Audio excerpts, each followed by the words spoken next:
حضرت معاذ رضی اللہ تعالیٰ عنہ بیان کرتے ہیں، میں نے عرض کیا اللہ کے رسول مجھے کوئی ایسا عمل بتائیں جو مجھے جنت میں داخل کر دے اور جہنم سے دور کر دے۔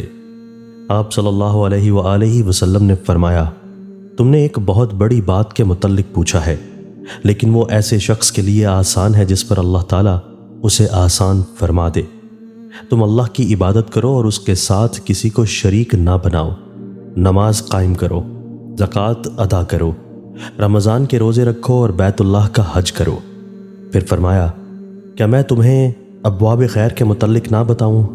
روزہ ڈھال ہے، صدقہ گناہوں کو ایسے مٹا دیتا ہے جیسے پانی آگ کو بجھا دیتا ہے، اور رات کے اوقات میں آدمی کا نماز پڑھنا گناہوں کو مٹا دیتا ہے۔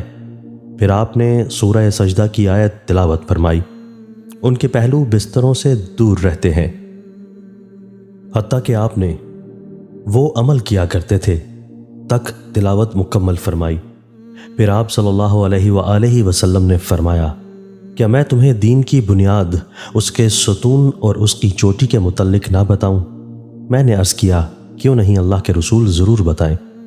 آپ صلی اللہ علیہ وآلہ وسلم نے فرمایا، دین کی بنیاد اسلام ہے، اس کا ستون نماز اور اس کی چوٹی جہاد ہے۔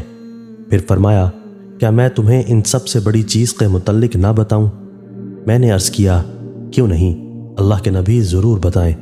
آپ نے اپنی زبان کو پکڑ کر فرمایا، اسے روک لو۔ میں نے عرض کیا، اللہ کے نبی، ہم اس سے جو کلام کرتے ہیں کیا اس پر ہمارا مواخذہ ہوگا؟